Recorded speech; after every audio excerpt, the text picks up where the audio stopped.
ఆంధ్ర రాష్ట్రంలోనే land order problem అని, ప్రజలకు మంచి చేయాలన్న ఆలోచన వైసీపీ నాయకులకు మర్చిపోయారని పొంగూరు నారాయణ కుమార్తె డాక్టర్ సింధూర పొంగూరు ఆరోపించారు. సార్వత్రిక ఎన్నికల ప్రచారంలో భాగంగా ఆమె నెల్లూరు 7వ డివిజన్లో పర్యటించారు.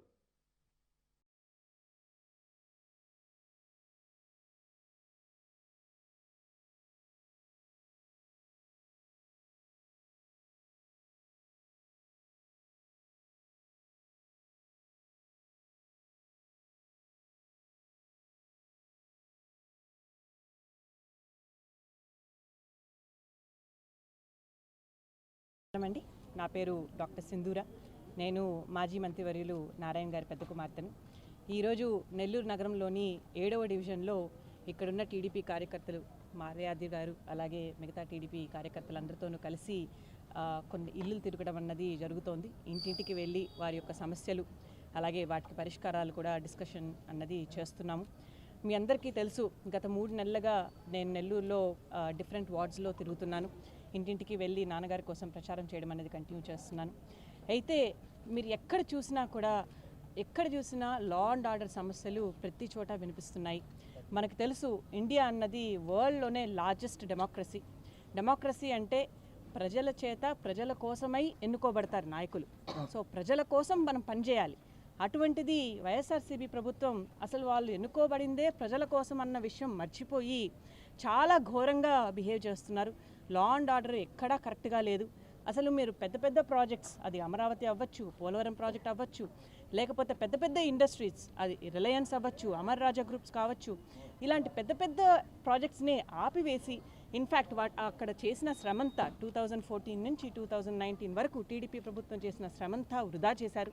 చంద్రబాబు నాయుడు గారు ఒక్కటే అన్నారు, తెలుగువారు ఆంధ్రప్రదేశ్లో తప్ప ప్రతి చోట, ప్రపంచంలో ప్రతి చోట, అది యుఎస్ అవ్వచ్చు, కెనడా అవ్వచ్చు, యూకే అవ్వచ్చు, లేకపోతే తెలంగాణ అవ్వచ్చు, అన్ని చోట్ల చాలా బాగున్నారు. ఆంధ్రప్రదేశ్లో మాత్రం ఇక్కడ ఉన్న ప్రజలు, నెల్లూరు ప్రజలు అత్యధిక మెజార్టీతో టీడీపీ ద్వారా నిలబడుతున్న నారాయణ గారికి అలాగే వేమిరెడ్డి ప్రభాకర్ రెడ్డి గారికి అత్యధిక మెజార్టీతో గెలిపించి ఒక ఆన్సర్ని ఇస్తారనేసి ప్రజలు చెప్తున్నారు. దాన్ని నేను నమ్ముతున్నాను. అలాగే మనం అందరం తెలుసుకోవాల్సిన ఒక విషయం, ఇటీవల చంద్రబాబు నాయుడు గారు మన నెల్లూరు సిటీని విజిట్ కూడా చేశారు. అప్పుడు తను ఒక వాగ్దానం కూడా చేశారు.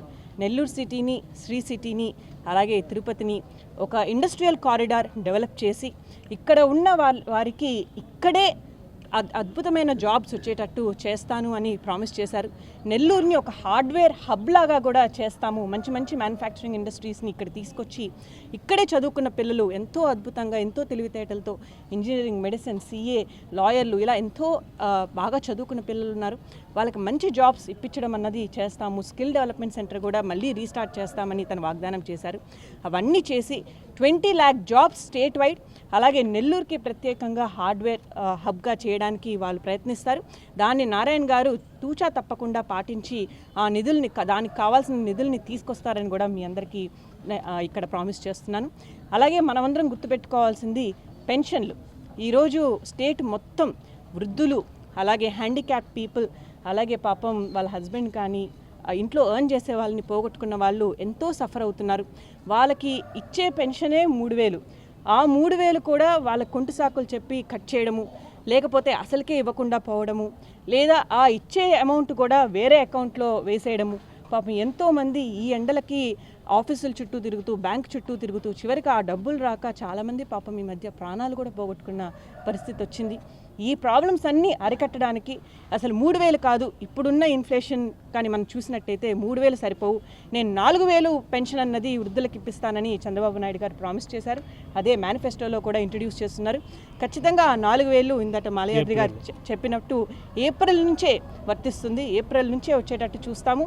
అది కూడా ఇంటికే వచ్చేటట్టు ఇప్పుడు వాలంటీర్ల సంస్థ ఏదైతే ఉందో దాన్ని ఇంకా బలం చేస్తూ వాళ్ళకి ఇచ్చే గౌరవ వేతనం 5,000 కాదు 10,000 చేస్తాము. చేసి మీ ఇంటికే మీ పెన్షన్ వచ్చేటట్టు చేస్తామని ప్రామిస్ చేశారు. అది డెఫినెట్గా నిలబెట్టుకుంటారు.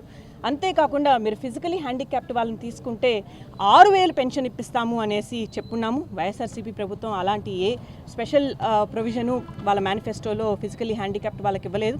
అలాగే 100% ఫిజికలీ హ్యాండిక్యాప్డ్ అయితే 15,000 ఇస్తాము పర్ మంత్ పెన్షన్ అనేసి ప్రామిస్ చేశారు. అది ఒక అద్భుతమైన విషయం. పాపం ఎంతోమంది అన్ఫార్చునేట్ సిచ్యువేషన్స్లో ఇంకా ఏ పని చేసుకోలేక 100% ఫిజికలీ హ్యాండిక్యాప్డ్ అయిపోయిన వాళ్ళు ఉన్నారు. వాళ్ళకి ఇది ఒక అమృతంలాగా న్యూస్ అనేసి నేను అనుకుంటున్నాను. అలాగే మీరు కానీ తలసేమియా లేదా కిడ్నీ లాంటి క్రానిక్ డిసీజ్ కండిషన్స్తో సఫర్ అవుతున్న వాళ్ళని తీసుకుంటే వాళ్ళకి 10,000 పెన్షన్ ఇప్పిస్తాము అనేసి కూడా చెప్పున్నాము. అలాగే వెనకబడిన తరగతి వాళ్ళని తీసుకున్నట్టయితే అది బీసీలు అవ్వచ్చు, ముస్లింలు అవ్వచ్చు, ఎస్సీలు అవ్వచ్చు, ఎస్టీలు అవ్వచ్చు, వీళ్ళందరికీ కూడా 50 ఏళ్లకే పెన్షన్కి అర్హతలయ్యేటట్టు చేస్తామని చెప్పున్నారు. ఇది కూడా మరి ఏ ఇతర గవర్నమెంట్ ప్రామిస్ చేయలేదు. సో ఇలాంటి వాగ్దానాలు ఊరికే చేయడం కాదు. మీకు తెలుసు చంద్రబాబు నాయుడు గారు ఓన్లీ ఖర్చు పెట్టడమే కాదు, తను ఎట్లా ఎర్న్ చేయాలి, హైదరాబాద్ని సిటీని ఈరోజు ప్రపంచంలోనే ఒక మంచి బెస్ట్ లివబుల్ సిటీగా ఈరోజు డెవలప్ అయ్యిందంటే దానికి కారణం చంద్రబాబు నాయుడు గారే. ఖచ్చితంగా అదే ప్లానింగ్ ఇంకా తన ఎక్స్పీరియన్స్తో ఇంకా అద్భుతంగా నారాయణ గారు లాంటి మంచి లీడర్స్ని తన క్యాబినెట్లోకి తీసుకొని ఖచ్చితంగా ఆంధ్రప్రదేశ్ని మళ్ళీ నెంబర్ 1 స్టేట్గా ఈ కంట్రీలో నిలబెడతారు. నెల్లూరుని స్మార్ట్ సిటీగా చేయడానికి నారాయణ గారు, వేమిరెడ్డి ప్రభాకర్ రెడ్డి గారు ఎంతో కష్టపడతారని మీ అందరికీ వాగ్దానం చేస్తున్నాను. మే 13న మన ఎలక్షన్ రాబోతోంది. ఇప్పుడే ఒక 2 అపార్ట్మెంట్లు తిరిగితే యుఎస్ నుంచి, కెనడా నుంచి, చెన్నై నుంచి, బెంగళూరు నుంచి నెక్స్ట్ జనరేషన్ వాళ్ళు కేవలం ఓటేయడానికి మాత్రమే వచ్చున్నారు. అలా చూసి వీళ్ళందరినీ చూసి మనందరం కూడా ఇన్స్పైర్ అయ్యి మన ఫ్యామిలీస్లో ఎవరైనా వేరే సిటీలో ఉంటున్నా కూడా ఖచ్చితంగా వచ్చి వాళ్ళ ఓట్ని వేయాల్సిందిగా మనవి. థ్యాంక్ యూ అండి.